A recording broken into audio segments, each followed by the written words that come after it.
Sounds good.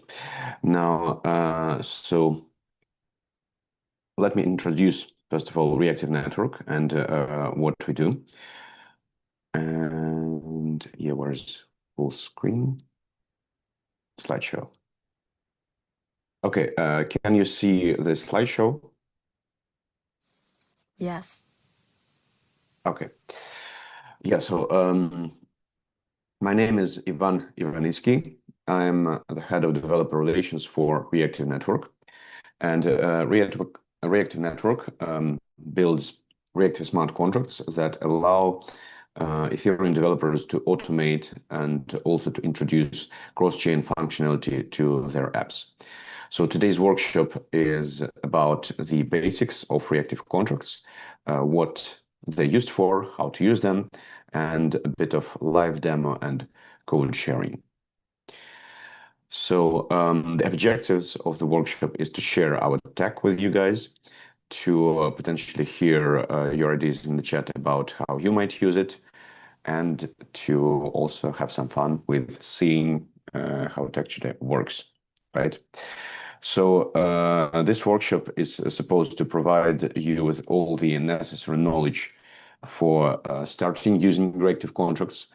And beside that knowledge, to use reactive contracts, you will need the following things, but I believe you guys have all of that, which is a Git, a text editor or IDE, a terminal, private key for Ethereum, and some Sepole ETH on that address. Because today we will be working on testnets, which is Sepole, Ethereum testnet, and Lasna reactive testnet. So during this workshop, I will share with you what reactive smart contracts do. I'll talk a bit about the use cases, the potential use cases, and the ones that already exist. We'll dive into more detail about one of them in particular, which I believe is the most illustrative, which is a stop order. It also works as a take profit order. Also, I'll give a few hints on I believe this is the only complex concept in developing reactive smart contracts, which is a dual state of reactive contracts. So I'll explain how to work with that. And also we will deploy a basic example and see how it actually works. So first of all, reactive smart contracts, they allow reacting to on-chain events with on-chain actions on the same or the other chain. So let's say you have a contract of your own or a third-party contract on Ethereum, right? Some action is done on this contract. For instance, someone swaps the tokens. And in most cases, whenever an action is executed on a smart contract, an event is emitted. So we monitor those events whenever we see a corresponding event. Reactive smart contract is executed, and it checks some logic, does some calculations, and if the conditions are met, it executes the transaction on the destination chain, for instance, on a base chain or some other chain, right? Or BNB chain. And thus, we allow automation when we automatically react to events on one chain or with actions on the same chain. And also we allow cross-chain functionality where you can do the same thing across different chains. And also this allows for modularity because you can build on top of not only your own contract, but also some third-party contract. Or, for instance, your own contract, but the old one, so you don't need to update it, which is pretty handy. And the catch is all of that is being done in a decentralized manner. So I believe you might have heard about some other automation tools, but some of them work, most of them, I would say, work off-chain, like bots, for instance. So with reactive contracts, it's different. This solution is fully on-chain, decentralized. So reactive network is an Ethereum virtual machine and a separate L1 network of its own. So yeah, it's decentralized, and the whole process is decentralized as well. So if you want to automate something, if you set up without losing the decentralization, this is the solution that you need. Yeah, sorry for the white line on the left. This is the basic scheme of what's happening. So we have a origin smart contract on the left in yellow. We have a destination smart contract red on the right. In that example, they are on Ethereum and Polygon network, respectively. And we have a reactive smart contract in the middle. So some event happens on the origin smart contract.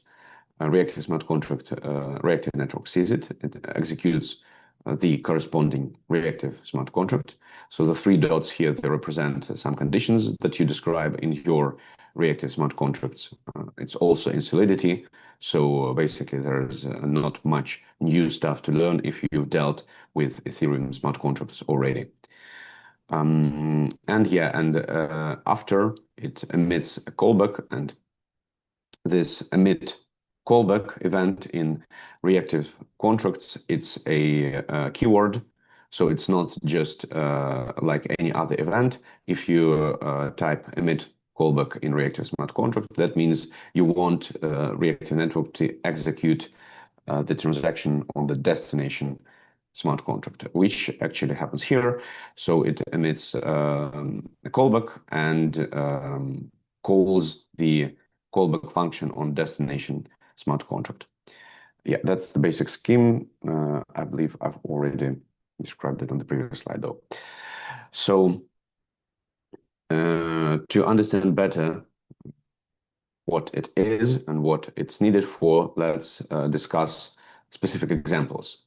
So the first example would be stop loss and take profit order. And we will take a much deeper dive in this one later in our workshop. So I will walk you through the code. I will show how it works, explain everything. But basically, it's the same stop loss or take profit order that you can see on centralized exchanges, but for decentralized exchanges. It monitors the sync event on one pool, and then whenever it sees a swap, so a sync event emitted, it calculates the new price, and if the price reaches the predefined threshold, then it executes the specified trade, the specified swap. So the other example is bridge. For instance, if like a reactive network has its own native token, like many other Ethereum-based networks, it's a React token, and it exists in the form of a native token on reactive network, and it also exists as a wrapped token on Ethereum network. So we have a bridge which allows you to bridge between those two tokens, and this bridge is built on our own technology, so on reactive contracts. And obviously, you can use the same setup to bridge not a wrapped token to a native token on reactive network, but you can also do the same for bridging some usual ERC token on Ethereum to some other, to the same ERC20 token on BNB chain, for instance. So yeah, the bridge is other example of usage of this technology, but also there is a liquidation protection where you can monitor your liquidity position and make sure it's not liquidated, but you can add funds or sell funds when you see it's close to liquidation, and you can set this all up in a reactive smart contract. Also, there is automatic fee collection. So let's say you have a bunch of funds on a bunch of pools and you get in rewards, but then to accumulate all of those fees on one account, you need to do a lot of manual actions. you can automate that process using reactive contracts, and obviously you can also automate it across several chains. So you can bridge those fees and maybe sell some of those tokens on DEXs and so on. So you can include any steps that you need. It's just the matter of complexity of your setup and your code. Also, there's such a thing as Autolooper, which our hackathon participants has built during our last bounty program. So what it does, it auto leverages your position. So let's say you want to create a loop where you use the funds that you get. Then when you provide liquidity, then you use them to buy more liquidity, and you do this several times. So people do that manually normally, but now you can do that using reactive smart contracts. Also, there's a cross-chain lending where you provide funds on one chain and you get the loan on the other chain. Also, there's cross-chain Oracle where you can bridge data from one Oracle on existing chain to an Oracle on a new chain where, for instance, this Oracle is not present, and so on. So, and yeah, since this is a developer workshop, I suggest that you look at all those examples from a developer perspective rather than a user perspective. They're just here to illustrate the capabilities of technology, but obviously you can apply all those automation, modularity, cross-chain stuff to your own thing that you're building. And this stuff is here just for example. Okay, so here's a scheme. It's rather simplified, but it's a scheme of how a stop order works with a reactive contract. So we have a address here, an externally owned account here. We have an ERC token. We have Uniswap smart contract, and we have reactive smart contract. So we approve tokens to be spent. And then when a sync event happens on a Uniswap smart contract, reactive smart contract sees it and emits a callback, where the callback is to swap those tokens and to transfer them back to the account. We will take a look at the code, so we don't really need to stop at this scheme for a long time. So yeah, also I wanted to share the list of the existing projects that utilize our technology. So at least one of them live, as a matter of fact, even more are live, but they're still finalizing some of the technical details of the integration. So we will make announcements about that later. But Reactify project is live, and I will show it to you later. It's a rather interesting thing because it was initially it was started to be built at a hackathon. One of our hackathon participants started building it, and then it grew, and we provided them with a grant for that, and now it's a standalone app that allows users to utilize stop orders and take profit orders without the need of write any code. So basically, it's an interface to deploy those stop order automations based on reactive contracts. I will show it to you, so yeah, you'll see how it works. And also, we work with a bunch of other projects. This is not an extensive list. There's more of them, and yeah, they're all using reactive smart contracts for different types of automation. Some of them are the use cases that we mentioned earlier, and some of them are different. Okay, so this is a slide for some more complicated explanations. So now I will quit the slides and I will share what I promised earlier. So let's start with a simpler thing, which is Reactify. So this is an example of what can be built on reactive contracts, and you guys might think of something else or something more. But yeah, basically, you can also try this setup here because it will allow you to deploy reactive contracts without the need to deal with the code. So if you want the simplest way to deploy some reactive contracts and see how they work, this would be it. And the next one, by simplicity, would be the way I show later with one of our code examples. So yeah, basically, I won't spend a lot of time here, but basically you can choose the network. In our case, it will be, I don't actually even need that right now because I won't be deploying any contracts from here. But yeah, it shows that we don't have any automations now. It shows our automations here on the dashboard, and we can create new order here. We can choose stop loss. We can choose take profit. We can choose how much to sell. It will show how much we will receive, and we specify the price drop by which we will be triggered. Our stop loss order will be triggered. So yeah, you can try it here on reactify.app. Okay, so the next thing I wanted to show is our code examples. So I have them here in my Visual Studio, right? But for you to reach them, let me show you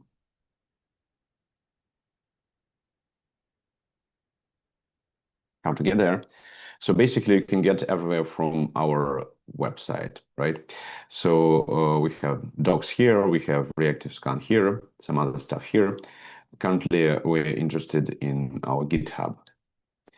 So to get the access to our demo repository, you can just go here, our GitHub and Reactive Smart Contract demos. These are the code examples that we will be discussing today, right? Then let's go back. You can also go to the docs, and so you can just look at the docs that are more concise and technical, or you can go to Education tab, which has more explanations here and walks you through examples.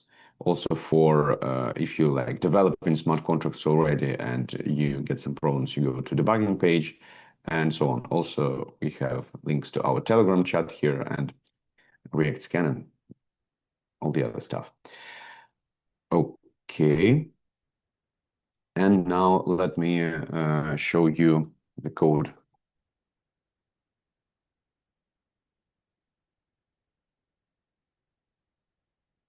Okay, so today we will be discussing the two examples. One of them is basic demo, and the other is Uniswap version 2 stop order.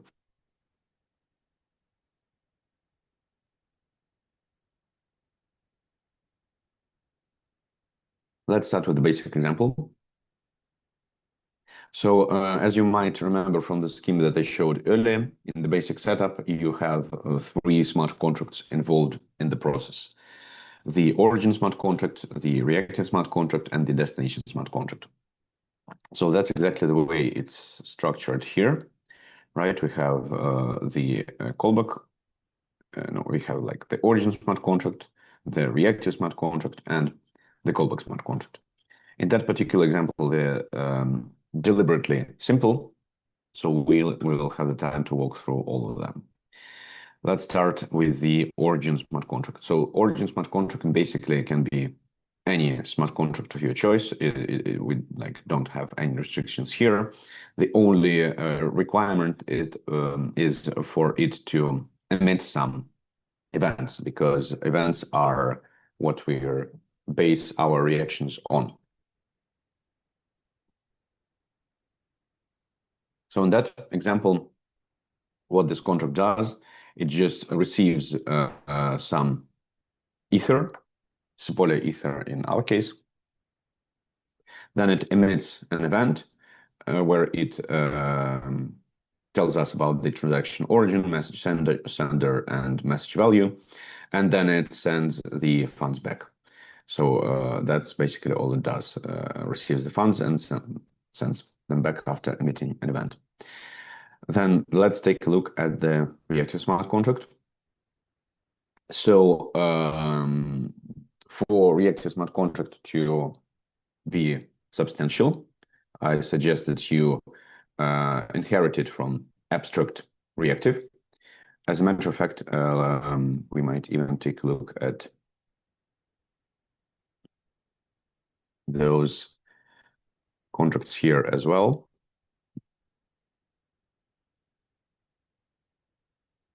Yeah, let's go to abstract reactive here.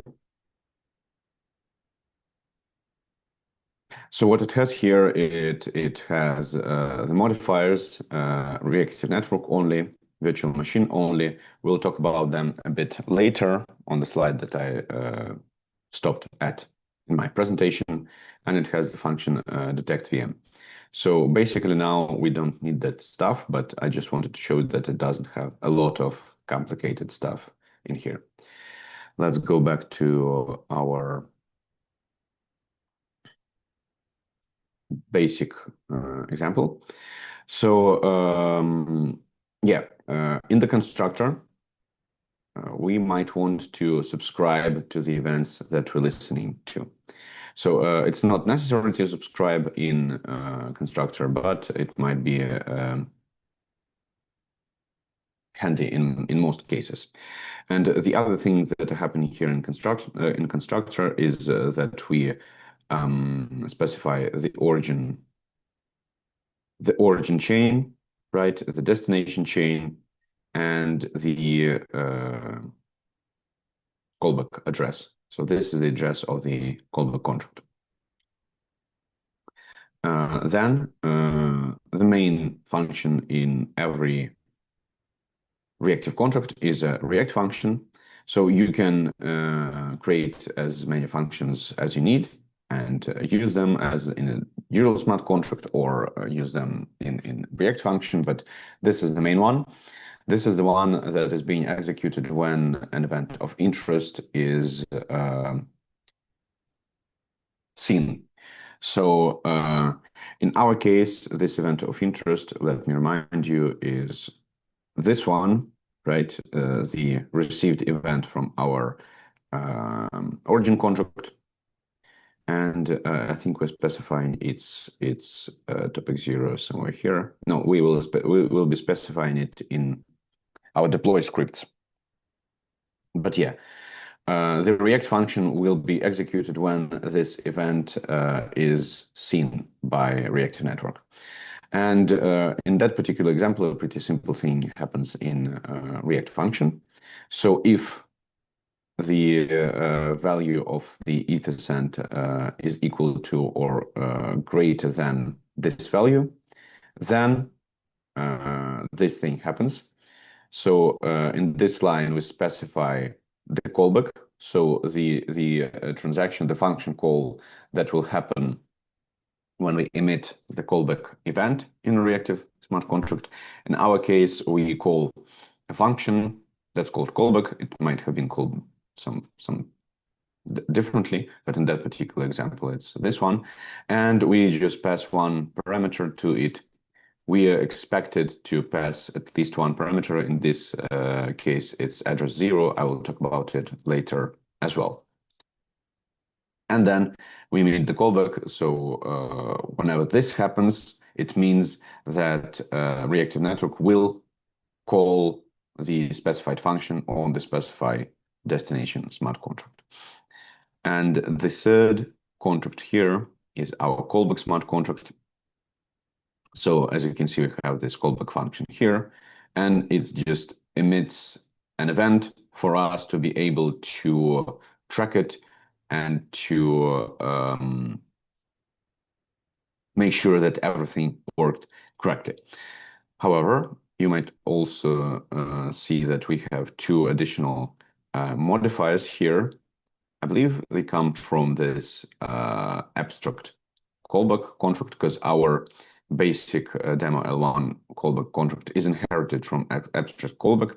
And like this is also the practice that I suggest to follow, because we have a bunch of useful stuff here. It's more substantial than for a reactive contract. So let's take a look at it. Yeah, so it is also inherited in turn from this one. We'll take a look at this one as well. But basically, it's implements this type of authorization here.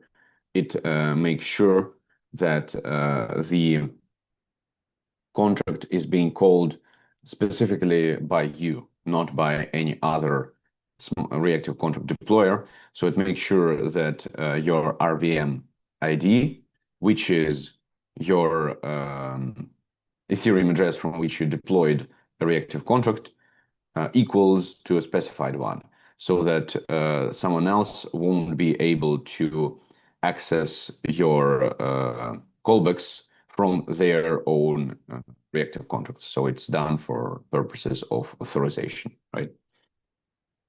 And let's take a look at abstract payer as well. So obviously, when you execute transactions on a destination chain, the gas is being burned and someone has to pay for those transactions. And this is basically the mechanism of payment. So it allows the proxy contract to charge your callback contract for the transaction that it executed. Because like from the standpoint of I don't know, just the network, right? There is anyway, there is an EOA address that executes this transaction, the callback transaction. And this EOA address is the address of reactive network. And this EOA address pays with Ether for gas for the execution of the transaction. And then it charges your callback contract for that operation. So your callback contract has to have some funds on it. And here you can find the functionality for it to pay for those transactions. And you can also add funds and cover debt. So yeah, that's what it's for. So yeah, in case if you want your setup to work correctly, you need to make sure that this payment thing is implemented one way or another. One way being just directly inheriting from our library. The other way being for you to implement this functionality yourself, but there is no point in that, I believe. Okay, so let's go back to our basic demo, and we were talking about the callback contract. So now we know that this is the abstract callback, which allows us to use authorization and to pay for transactions. Okay, so now that we have all the three contracts figured out, let's go through the README and the deployment process. So yeah, basically in README, you'll find more or less the same information that I've shared with you right now, just in less detail, I believe, right? So we can skip this stuff here. Then also for this thing, for those deploy scripts to work, you will need all those environment variables. So basically, it's just the setup for connecting to chains. In my case, it's Ethereum Sepolia and a reactive lastnet testnet. So origin RPC, it's a Sepolia RPC. Origin chain ID is Ethereum Sepolia chain ID. Origin private key is the private key of the address that I'm using for this demonstration. Destination is also Ethereum Sepolia here, and I'm using the same address, though I might have used a different one. So reactive RPC, you can get it in our docs. reactive private key. So I'm also using the same address on reactive network, which I believe is the easiest and in most cases the correct way to do that. So I have the same private key in this env. And then a system contract address. As a matter of fact, let me follow this link here.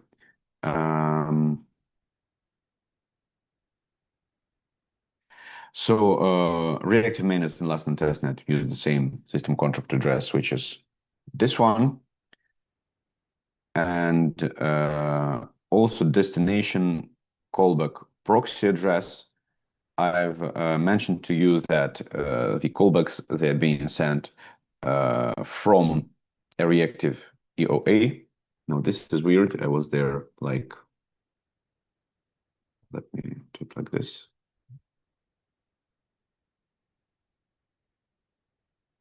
We have a typo here. Sorry. We have a typo here in the docs. I mean, in this link, we'll need to fix it. But yeah, it was going here. Yeah, so as I have said, the callbacks, they're sent from reactive network EOA, and they're being sent through a callback proxy address. So a contract that makes sure that like the payment is being done and some other stuff. So yeah, we will need this address, and for different chains, you can find it here in origins and destinations list on our docs.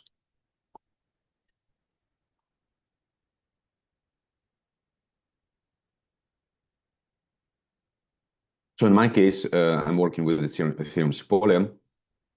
I have this one here. Okay, so after you set up all those environment variables, you can start deploying contracts. So I've done this beforehand for us not to spend time on that. Also, for the terminal here in Visual Studio to see that I've changed environment in Windows, I will need to close and open it every time. So that's not very comfortable. So I did it in advance. Yeah, so another thing I have to mention here is that obviously to deploy reactive contracts and to run them, you will need gas on reactive network. In our case, it's testnet gas on last and testnet, and you can get it like basically for free or almost free. Just exchange Ethereum Sepolia for testnet React using our faucet, right? I think we also have this information here on the docs. So you just need to go to mainnet testnet page. And yeah, it tells you here how to get testnet React. So for each one Ethereum Sepolia, you will get 100 of testnet Reacts. Okay.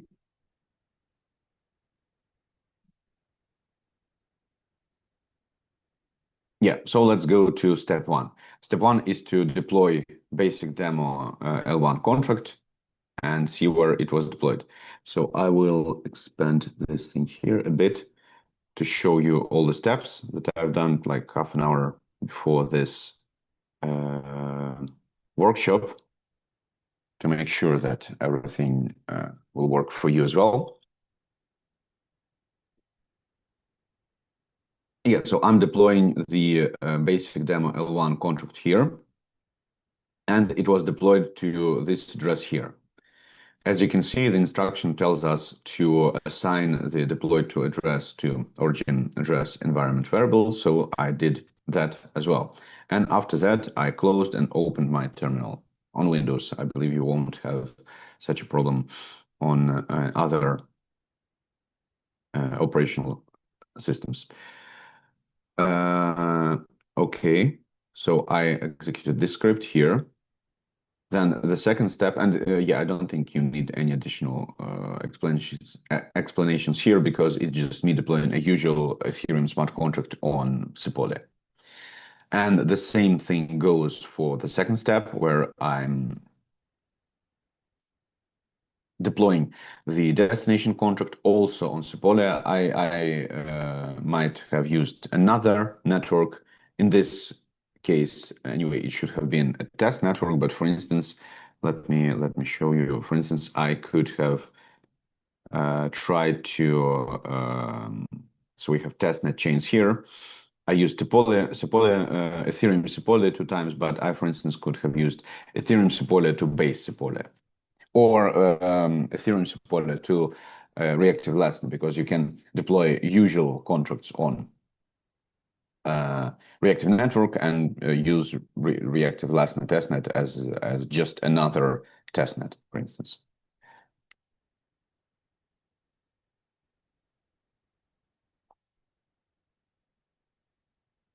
Okay. So I did the second step as well. I deployed the callback contract here. It was deployed to this address, and I put this address here. Right, then the third step is for us to deploy a reactive contract, and let me remind you, and I will open the code here. That reactive contract, it will need some inputs because it will be monitoring a contract on one chain and sending callbacks to the other chain. So it will need some inputs, the address of the service contract, the chain ID, sorry, the chain ID of the chain that of the origin chain, the destination chain, then the contract that we will be monitoring, topic 0 of the event that we will be monitoring, and then the address of the callback contract. So we need to provide it with all those values, which we are doing here in this command, right? So let's take a look at the parameters. Yeah, so first of all, obviously it's reactive RPC, it's reactive private key, it's the name of the contract that we're deploying.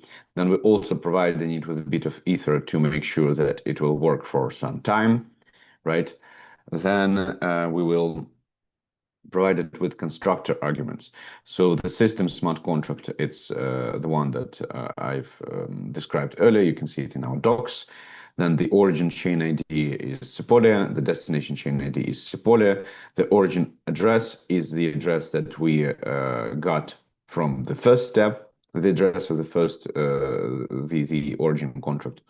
Then this value here, it's the topic 0 of the received event that we have in our origin contract, right?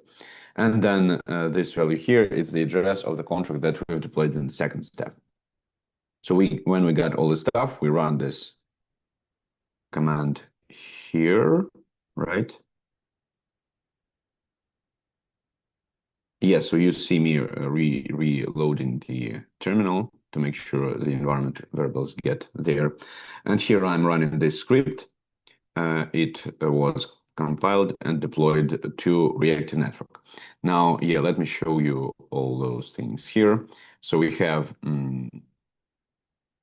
the origin contract here, the Reactive Network here. So when you are working with our testnet, make sure to go to Lasna reactscan.net rather than to just reactscan.net, because reactscan.net is for mainnet.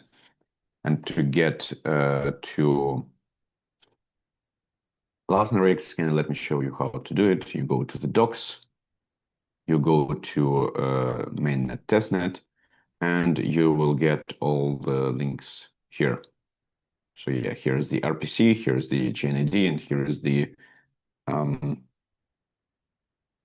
reactscan, Lasna reactscan. So yeah, to make sure this setup works, I went to Sepole scan here, Lasna scan here, and Sepole scan here for destination contract. Okay.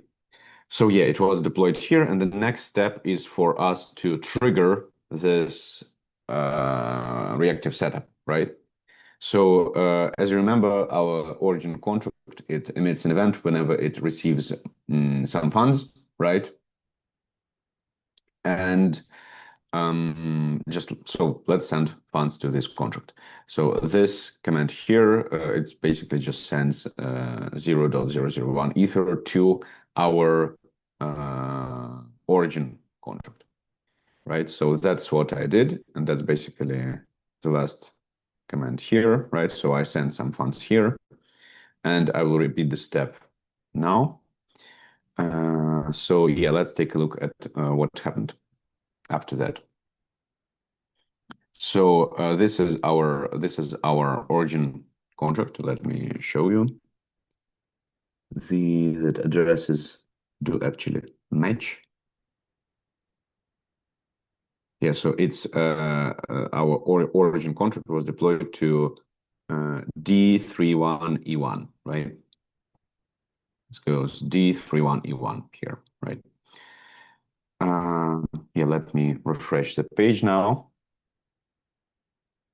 Yeah, you can see this transaction that I did 53 minutes ago with amount of 0.01 Ether, right? Now let's go to destination. No, let's proceed with reactive contract here. So it goes 6F00F, right? Let's make sure it's the correct one. Yep, 6F00F. That's the one I deployed. So let's refresh the page to see what happened here.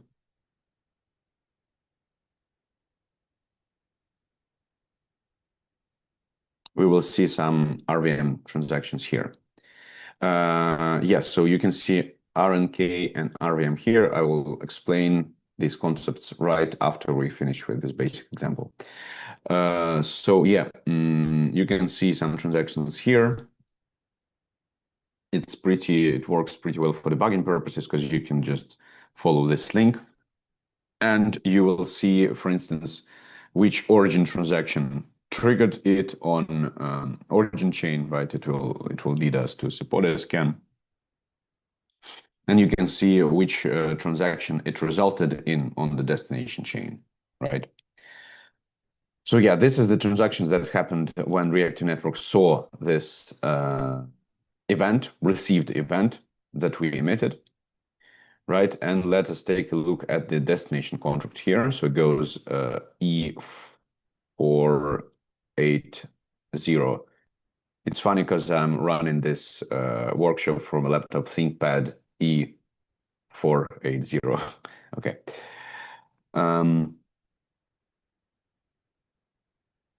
And this was our destination contract. So I believe it's somewhere here, right? Yeah. Here it is, E4080. So yeah, it's our destination contract, and we need to do a small trick here. Let's refresh the page, and you will see that there is no transactions here in transactions tab, because in terms of Etherscan, it's an internal transaction, because Reactive Network EOA was the origin of this transaction. Then the next contract it went to was a callback proxy contract, and then the callback proxy contract called this destination contract. So we will need to go to internal transactions here, and then we will see this resulting transaction here on this page, right? And let's take a look at this one. And also let's take a look at this one as well to make sure that, yes, so this is our received event on the origin contract, right? And this is our other transaction on the destination contract. So yeah, callback received event, the same that we were waiting for here, callback received. Yeah, so this is basically how it works. I just wanted to show it as in detail as possible to let you know, guys, where to look when you will be building your own reactive smart contracts.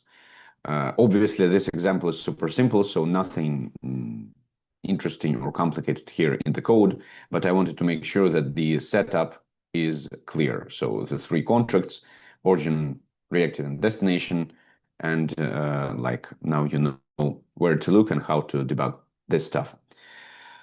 Okay, so the next two things or I want to cover today, and I don't think we'll have time for more on top of that, is the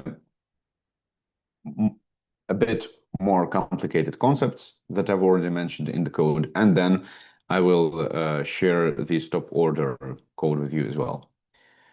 Okay, so let's go back to our slides.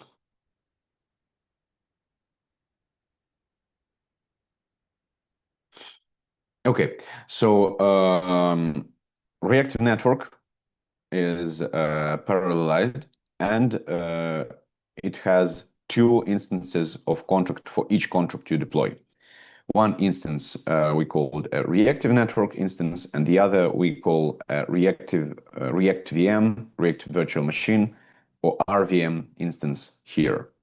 So let's say you deploy a contract from your address, then your address becomes an RVM address, and there's two instances of the contract. Now let's take a look at the list of the differences. So the instance that you mainly will be working with is the React VM instance of the contract. It's the one that does reactivity, right? So it's triggered by the events, and the React Network instance is not triggered by the events. And like those differences are important because like they do have the same code, but they also have the different state, if that makes sense. I hope it does. So the React VM instance, it's triggered by events, and this one here, it's not triggered by events. So here, its state is based on the events, right? So for instance, if you are monitoring some exchange rates, then those exchange rate changes will be stored here, but not here, right? It also emits callbacks. So the contract, the instance that does the reactivity, the callbacks, the transactions, it's the React VM instance. And this one on the right does not. Now, this one cannot be triggered directly, so it only reacts to events. And this one is triggered directly. So when you call a function on your reactive smart contract, you call the reactive network instance, not the React VM instance. And I believe this is the very reason I'm describing all that, because sometimes you might want to trigger your reaction manually to see how it works, right? It won't work that way, where you just trigger a React function. You will need to trigger the initial event on the origin contract that you're using as a trigger. And in that case, the thing will work. The reactive network will see this event, it will react with the execution of React VM instance of the contract, and it will react in a callback here. So also to subscribe, you will need to do it through events as well. We won't be covering that today, but I believe you will see it in examples if you dive a bit deeper. And yeah, that's it more or less. So let me go back to the code and remind you where we were using this thing. Right, so here it makes sure it only works in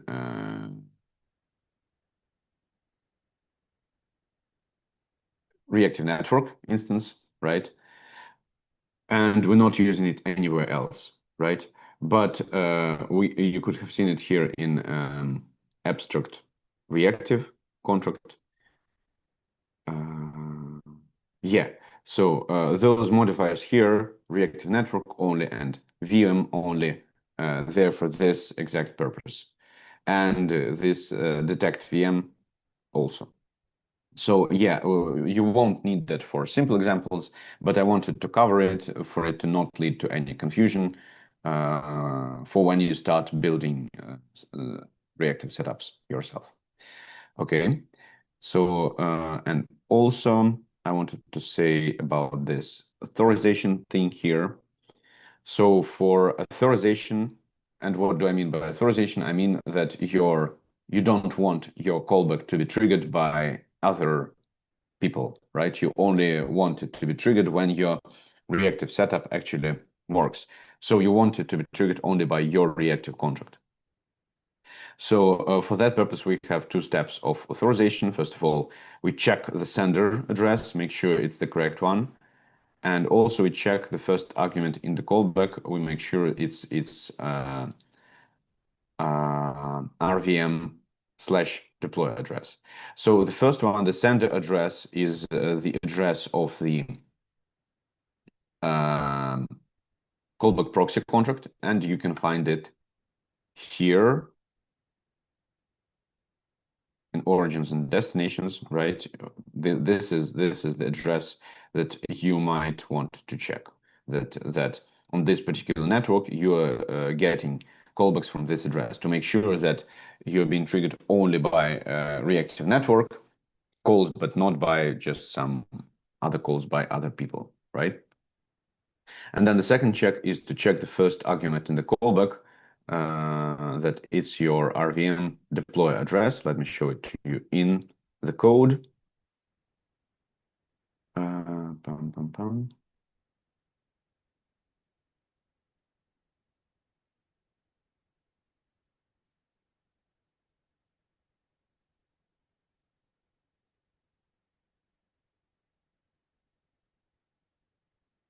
Yeah, so this is the check that makes sure that you're only triggered by the reactive network of your own, reactive contracts of your own.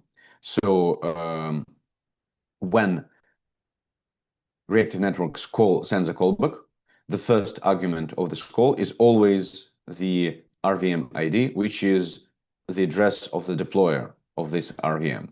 So if you want your callback contract to be triggered only by your reactive contracts, then you use this check and you pass your deploy address here. Let me show you how it's done in our example here. Yep. So this modifier is used here, and yeah, this is how it's implemented. So you can use just the same way because those modifiers are already in our abstract contracts. Okay, so I've explained those two concepts, which are a bit more complicated than the stuff we've discussed before.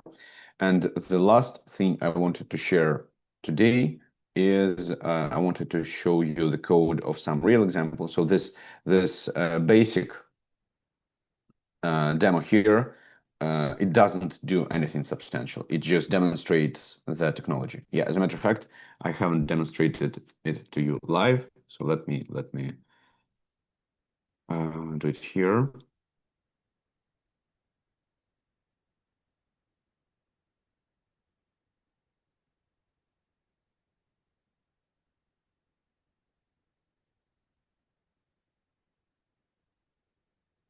Yeah, so let's repeat the fourth step. I've already shown you the results of me executing it an hour ago, but yeah, let me do it live for you to enjoy the reactivity with me. Yeah, so what I'm doing here, I'm sending some funds to our origin contract.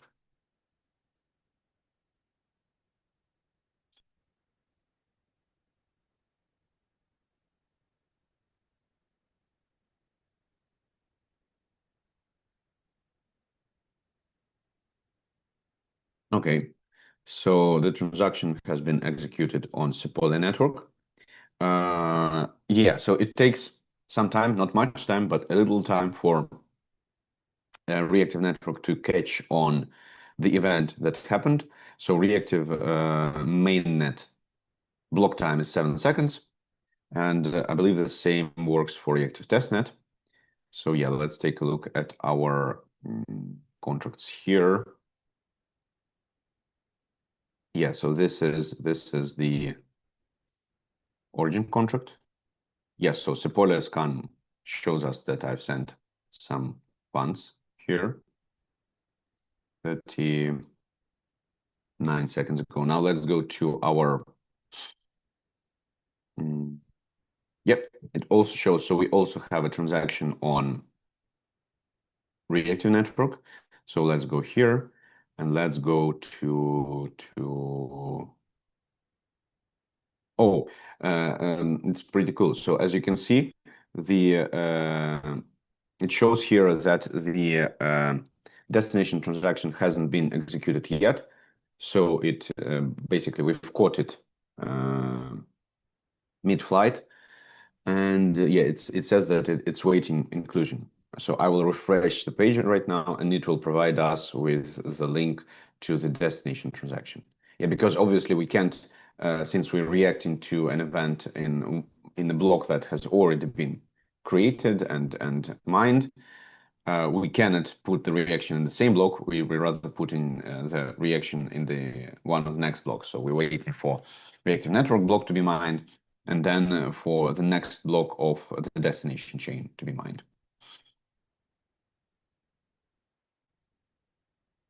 Yeah, but it's taking some time in this case because it's testnet. Let's go back here to this contract. Oh, that's interesting. So we already have a reaction here. As you can see, probably it's an issue with React scan not seeing the reaction immediately, right? But yeah, as you can see, so yeah, React scan doesn't show it yet, but Reactive network has executed it 2 minutes ago. So you can see this transaction here, callback received. Okay, so yeah, that's how it works. We've triggered the event on origin contract, and then the reactive network saw it and executed the transaction on the destination contract. And now let's go to Uniswap version 2 stop order. But before we proceed with that, please let me know, guys, in the chat if you have any questions. So let's make a small pause here because I've been talking for a long time and I have some more code to show. So not to overwhelm you, let's stop for questions. Yes.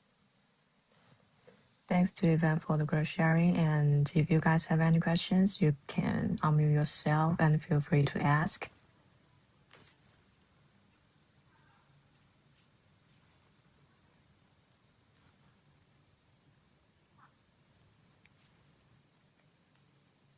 Okay, there's one question in the chat room. Can you see it, Ivan? Yeah, let me see. What's the relation between RVM and relative network?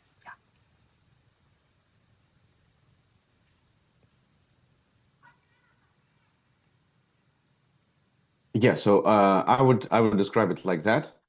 So in order to parallelize the execution of reactive contracts, we decided to use this architecture where there is a reactive network and an RVM. So basically, the relation is that all the contracts that exist on reactive network, they also exist in the respective RVM. And vice versa. So whenever someone deploys a contract, it goes to both of those things. And the difference is the state. because the state is separate, and reactive network instance of the contract has its own state, and RVM instance of the contract has its own state. And also reactive network is one thing for everyone, so you can interact with other contracts on reactive network. And ReactVM is separate for every deployer. So in your RVM, you have only the contracts that you have deployed. And I believe that describes the relation between RVM and reactive network, more or less. But yeah, also, for instance, whenever you subscribe to new contracts, to new events on your contract, you do it on reactive network instance, but as a result, the React VM instance gets those callbacks. Yeah, I mean, get those events to which it reacts. Yeah, that's not a simple question, because it's not easy to describe it in terms of relation between them, because it's the same contracts with a different state. But I hope I answered it precisely, more or less. Thank you for the question. Yes, thanks again for the explanation. And there's another question from Winner regarding the current latency. Which specific business use cases do you think for reactive network? Yeah, thank you. That's also a great question. So I would say these are all the use cases that do not imply some high frequency stuff. So if you, for instance, want to compete with MEV, that won't be the case using reactive network. If you want to, I don't know, to get there faster than bots, that probably also won't be the case for reactive network. But all the use cases that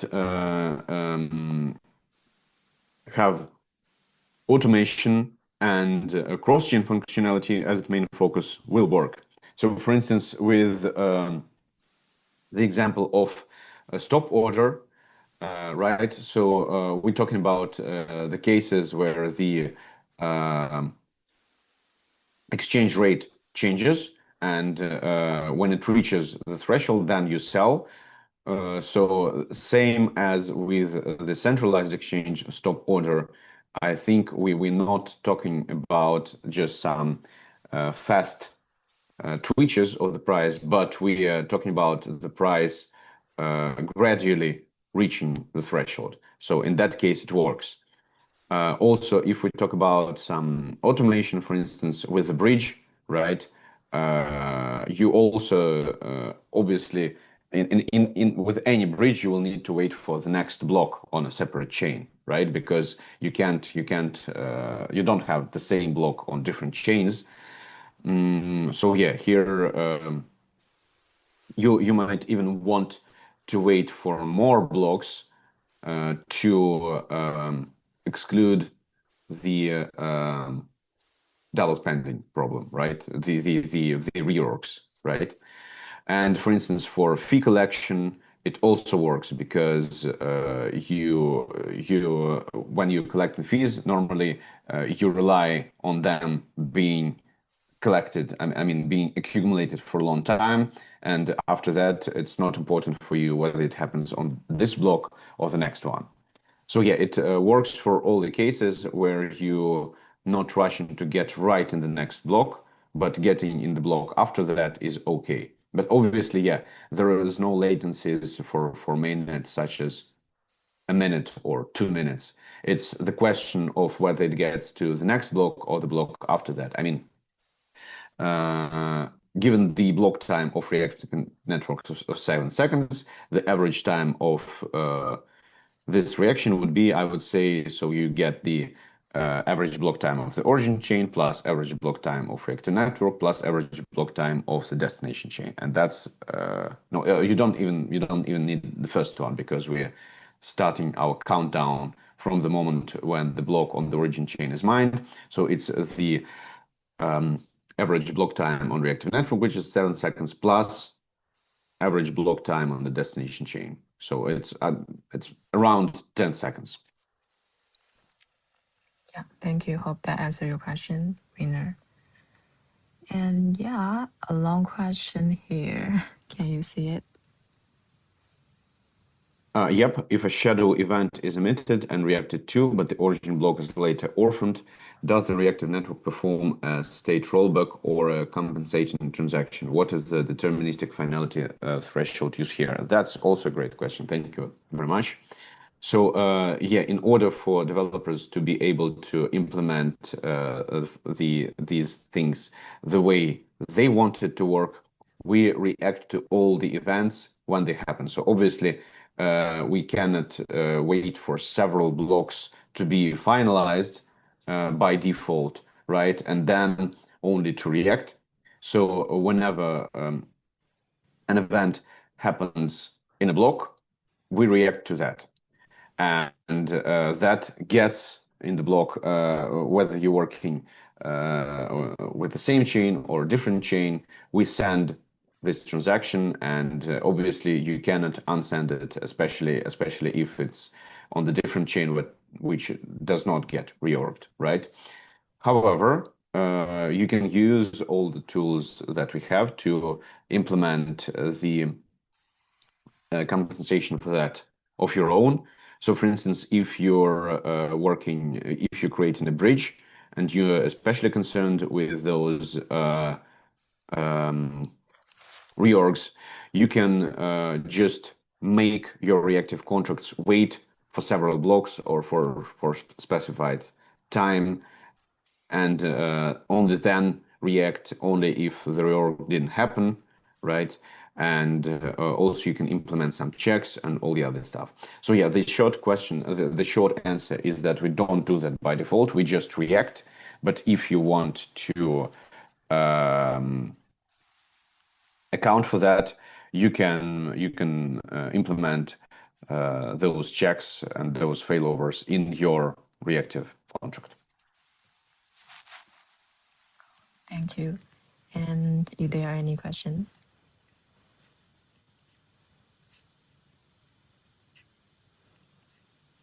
Yeah, let's wait for like 2 more minutes. Okay, how to Reactive optimize the latency? How do Reactive optimize the latency? Yeah, I don't think I will be able to share a lot of details here. So basically, on the end of reactive network, we're just an Ethereum network with an average block time of 7 seconds. So there's no optimization here. I mean, we could have made our block time smaller, but then it will lead to all the problems related with that. So yeah, the decision was made to make it 7 seconds. Yeah, and also we were not chasing high frequency use cases from the start. So yeah, it just makes sense to make it more or less average, right? And then on the sending the callbacks, and I believe there are some optimization with how we send the transactions, right? But I'm not very sure how to describe that, and I suggest, yeah, this is a good question, but I don't think that it makes sense to answer it right now, and I don't think, honestly, that I can answer it precisely right now.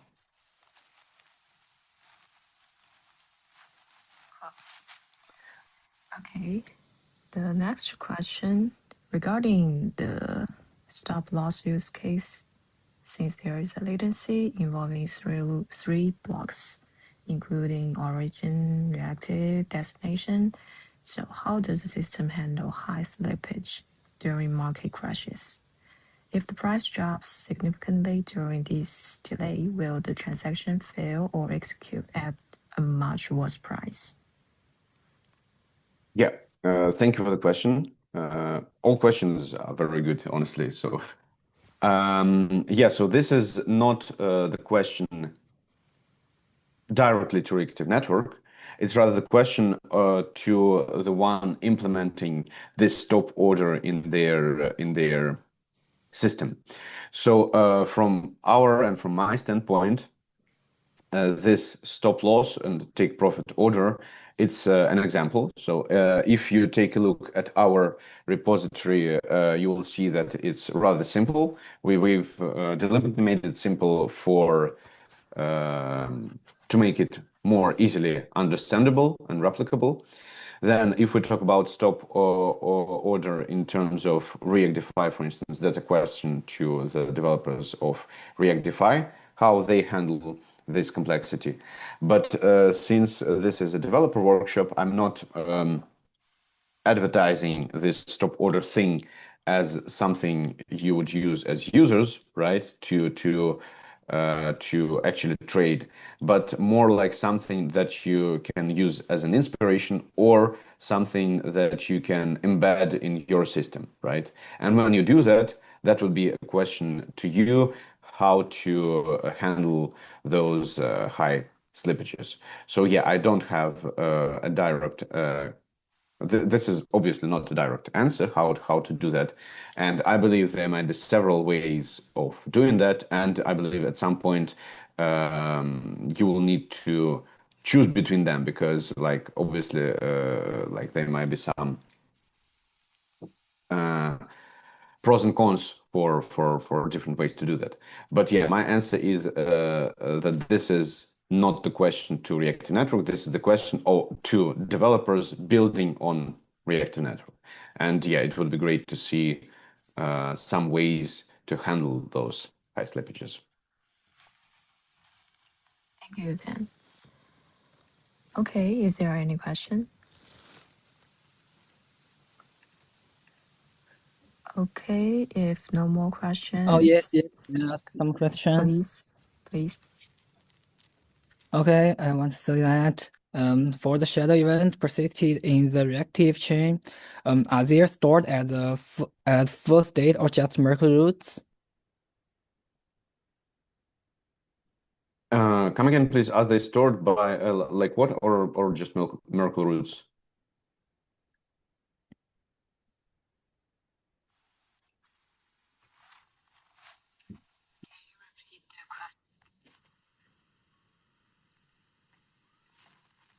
Could you please repeat the question? I didn't hear it properly.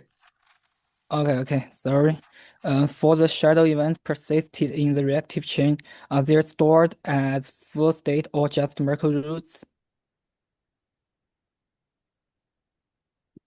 You mean stored where exactly?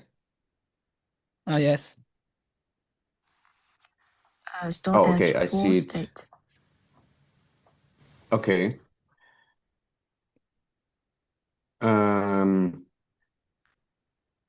You imply stored where? So because like if we approach it from the builder perspective, then they're not exactly stored, but rather they are triggering the execution of reactive contracts, right? And like they are stored in our nodes, I believe, but that's not directly accessible from the reactive contracts. So if you're building on reactive network, then for you they will be just events that happen and trigger your reactive smart contract, and then you can explicitly store them in the state of your reactive contract to use later, right? But that would be the only way for you to reuse this data, because otherwise it won't be accessible from your reactive contract. I hope that does answer the question because I'm not sure.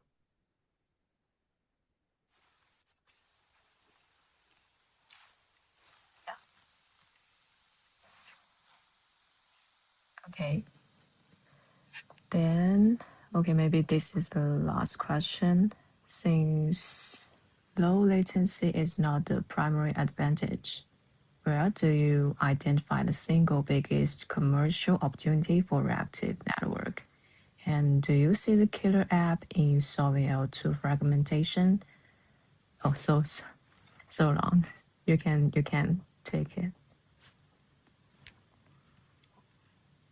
Okay, or is the primary value proposition centered on replacing centralized bots with trustless, unstoppable automation for high value assets? Yeah, so honestly, so we're still in the process of answering this question, because since we are an infrastructure layer, it's not just one app, it's the tool for developers to build. And then it's the question to the market, to the projects, to developers, what will be the next killer app in the industry in general, right? I believe in many cases, especially if it's something in DeFi, we will be able to simplify building for this potential killer app.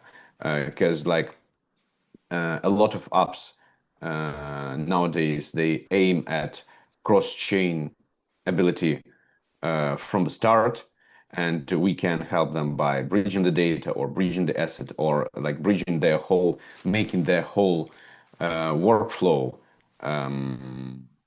cross-chain, right? Like the ones that seem the most real life for me right now are the stop order and the liquidation protection, right? Because they're like the main trading for crypto, the main use case for crypto right now is still trading, and they are directly related to trading, obviously.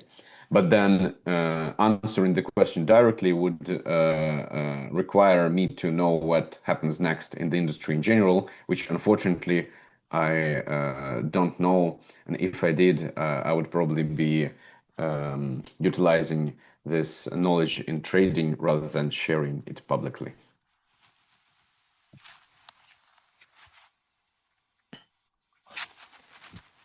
Okay. Yeah, I hope that answered your question. Okay, I think it brings us to the end of the workshop. And if you guys have more questions or more things you wanted to know about Reactive, feel free to follow Reactive on Twitter. Yeah, and also feel free to join the Reactive community, also our Chinese community for Reactive. Yeah. Okay. Huge thanks to Ivan for joining us today and sharing so much for us. And the next part is about the Reactive Advanced program. So let's invite Jinto to share with us about the Reactive Chinese Advanced program. So the following session will be in Chinese. Yeah, let's 就是我们接下来的话就是那个中文大使的一个内容了，所以我接下来可能就是讲这个中文了。然后我们这个有请我们的 Jinto 老师跟我们分享一下接下来这个Reactive 中文大使的一个部分。好的，我先投个屏，大家听得到吗？可以的。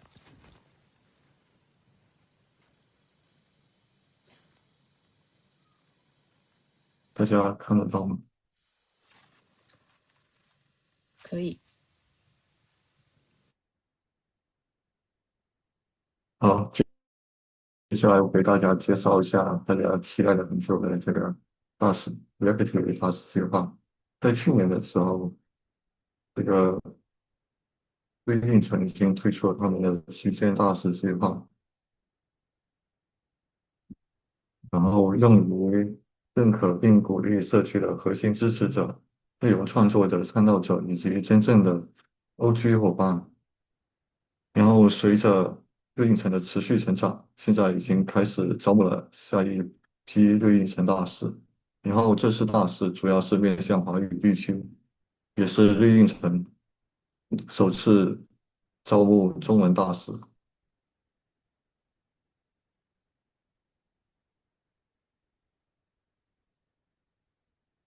然后这次中文大使面向热情的社区成员，比如说在微信社群中活跃的，然后绿议程会帮助你把参与度提升到更高的层级，成为绿议程瑞印城的官方大使。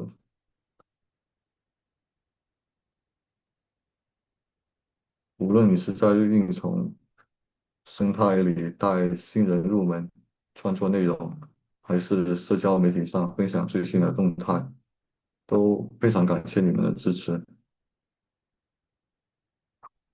然后，中文大使共设有2个 tier，随着参与度贡献的增加，你将有机会晋升，进一步参与到瑞印城的发展中。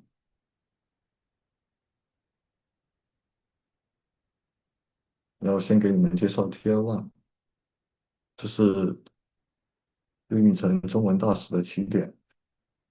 申请者需加入瑞印城微信中文社区并且拥有推特，是瑞印城的活跃关注者。比如说在微信群中活跃的交流帮助群员解答问题或者是在推特上跟 Reactive 互动。然后申请的方式是提交瑞印城中文大使申请表后，等待审核后即可成为瑞印城中文大使。请大家认真填写报名表，在可以申请的。在我们实习计划中有一项对应城合约构建跨链功能作业，如果完成了这项作业的话，会被优先录取。然后大家关心的福利方面，所有成为中文大使的成员都会获得瑞专属的瑞印城中文大使身份，也有资格参与对大使开放的奖励活动，获得专属奖励。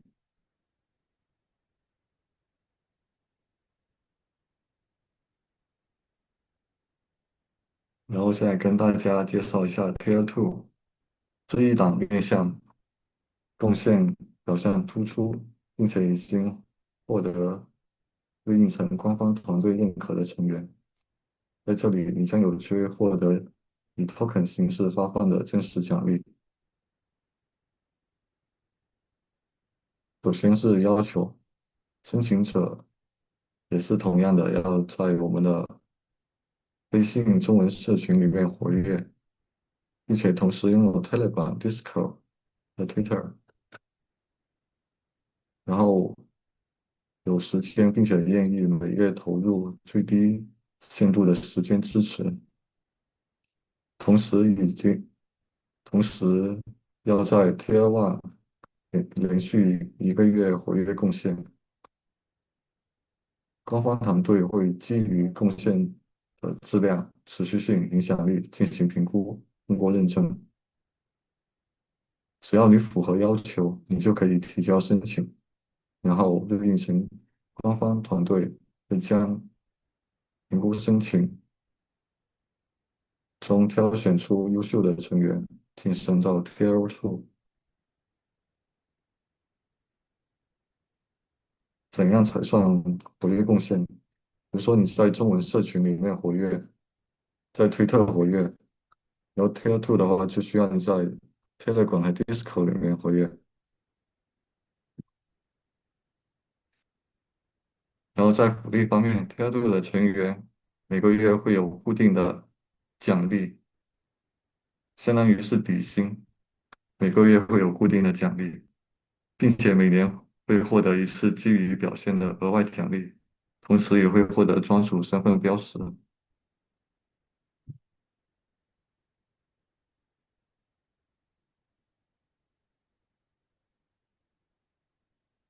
为持续领取月度贡献激励，成员需满足最低的标准，然后会按月进行评估。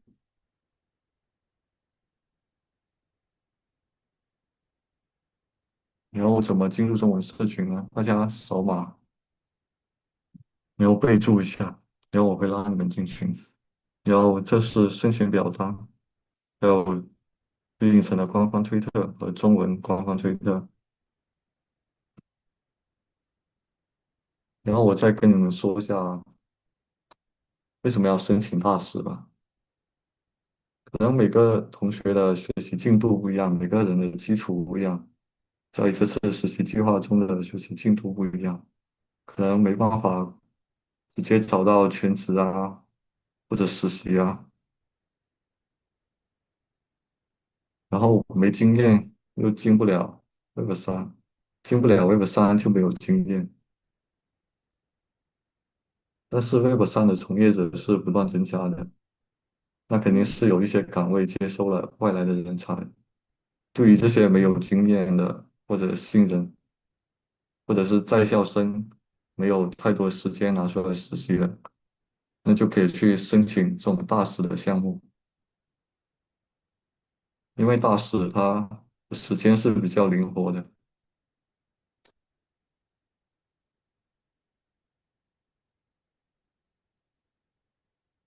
然后很多人会以为大使是就宣传的，就在推特或者社交媒体发东西宣传的，其实不是，它可以让你变成一个共建者，给在微博上从 builder。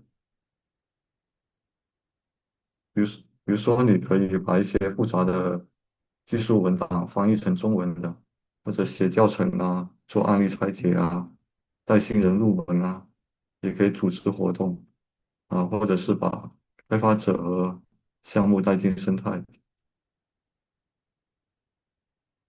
对个人来说，大使计划的价值是比较直接的，你可以直接接触到官方资源的支持和更快的信息流。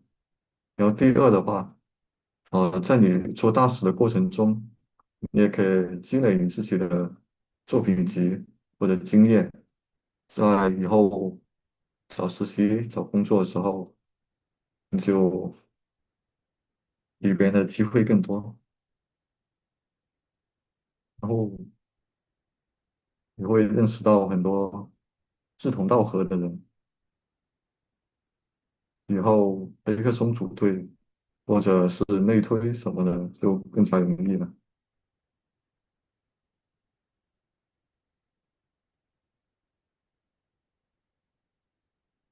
如果是在校生的话，或者是想入行 Web3的新人小伙伴，从大使去做是最好的，一边做大使一边熟悉区块链的玩法，积累经验，然后提高认知，就这样。大家有什么问题吗？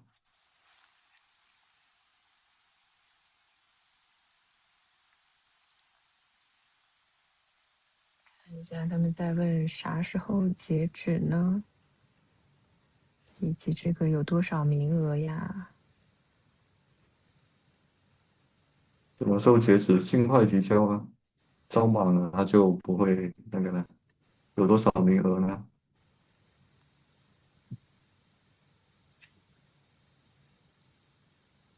名额有限嘛，这个没有对外公布。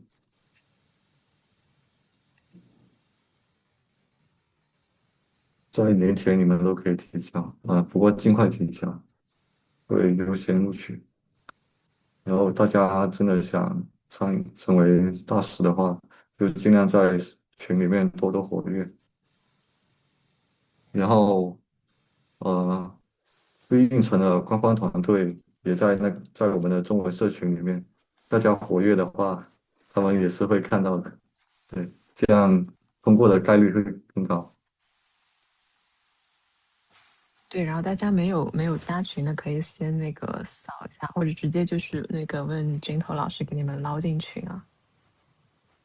对，森里，我都看到你偷偷摸摸投别的岗位了。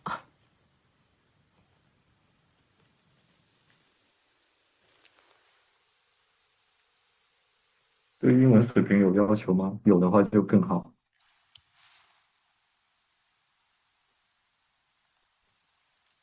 英语水平好的话，肯定是加分项。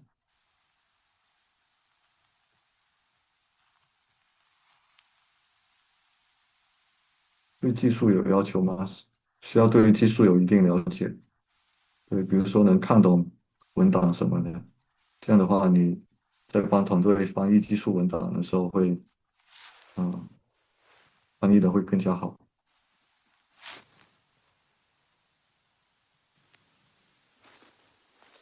小语种目前可能不算加分项啊，因为他们现在就对，是本身那边是欧洲的为主嘛，然后他们是英文，然后想要开拓一下中国这一块的一个开发者联系一下，所以说就是中英文这个比较 OK 的就可以。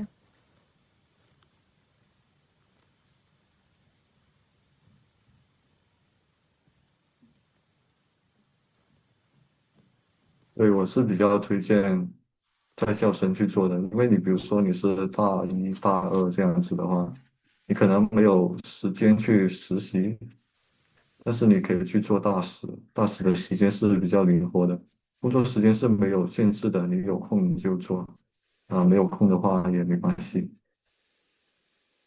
但是你肯定贡献的多，你才有机会去晋升嘛。已经毕业了还有用吗？毕业了，如果你实在找不到全职或者实习的话，你也可以去投大使，积累一些行业经验，然后再去找全职啊、实习这种。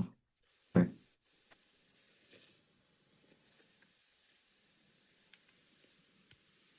几率多吗？几率是有的，但是不用指望的话会太高，因为这种岗位更多是积累行业经验的。对，然后刚好也跟大家比如说，如果你讲一下，对，刚好跟大家也讲一下，就是 Reactive 它应该在我们实习计划结束之后，也会有一些这种共学呀，然后黑客松之类的东西。对，所以大家就是你要想，你加进来之后，哎，你边学你边能捞点钱，你还能在黑客松再捞一点，太棒了！对，是的，是的，咱也不是后面还为了激有，励，咱是为了对建设。对，后面也会有休闲黑客松，也是有奖金的。运营的需要做什么才能加入呢？好问题，一样啊，其在实你们社群里面都可以，活跃呀。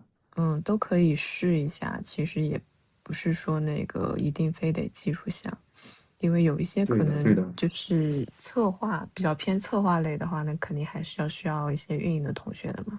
对，搞一场 space 啊，这个放过我，我不想英年早逝。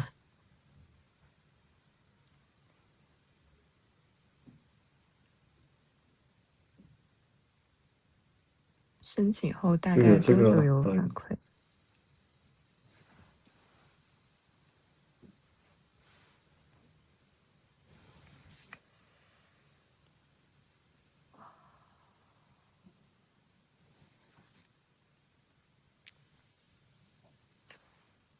我们其实计划是最好是在那个过年前，咱们是可以有一个初步的名单的，所以大家就是尽快报。对，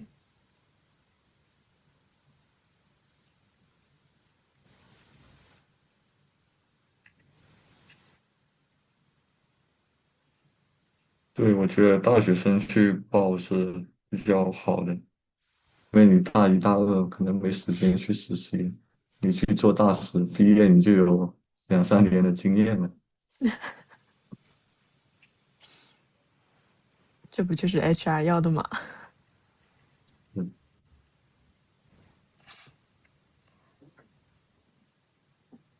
嗯，没报上实习计划还能是啥意啥意思？你就是你不是正式的学员，但是能不能做那个作业是吧？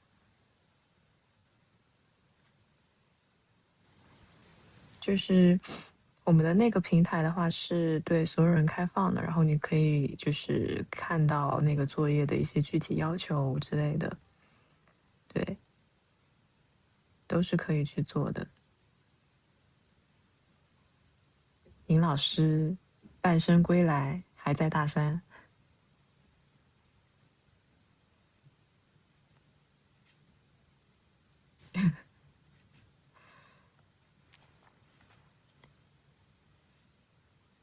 行呀，那大家如果想要加社群的话，可以提君头老师啊。对，然后表单的那个链接的话，反正就在这页 PPT 下面。对，然后大家也可以去报一下，试一下，万一呢？是啊，大家记得把他们的推特号给关注了。对，推特号也可以关注一下。对，如果没关注就申请也太离谱了。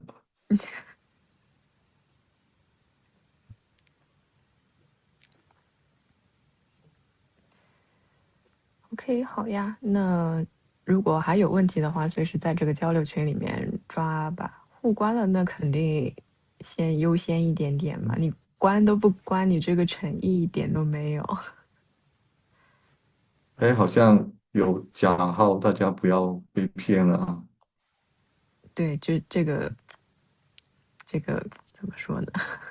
认准官方。嗯，对，然后明天的话，让我想想，刚好跟大家讲一下，明天的话是2月8号，2月8号晚上的7点半开始就是那个毕业典礼了，然后会有一些好玩的东西，大家都记得来。对，Watch 老师也可以关注一下。对，明天反正大家都来，不是下周。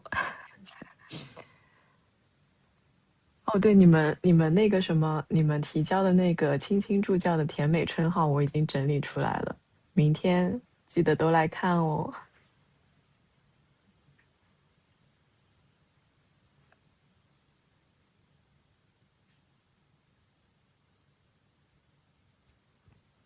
情到深处他会唱的，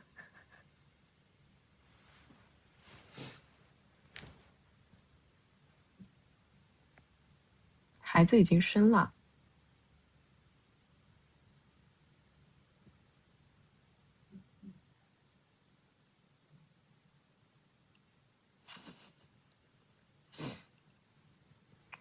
OK，好了，我这个 recording 也不是特别 OK 了，我这边内存快满了。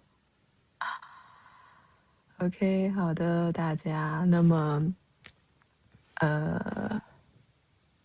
咱们今天这个分享会到这边就结束了，然后不要忘记去关注 Reactive 的推特，英文的、中文的都可以关一下，然后也不要忘记去这个申请，无论你是运营的还是技术，你都可以去填写这个申请表。对，然后如果说想要加入这个社群的话，可以 Jinto 老师，对，那么 Jinto 就会给你们捞进群。OK，然后不要忘记参加明天晚上的毕业典礼。那今天就到这边啦，大家拜拜，晚安，拜拜。拜拜。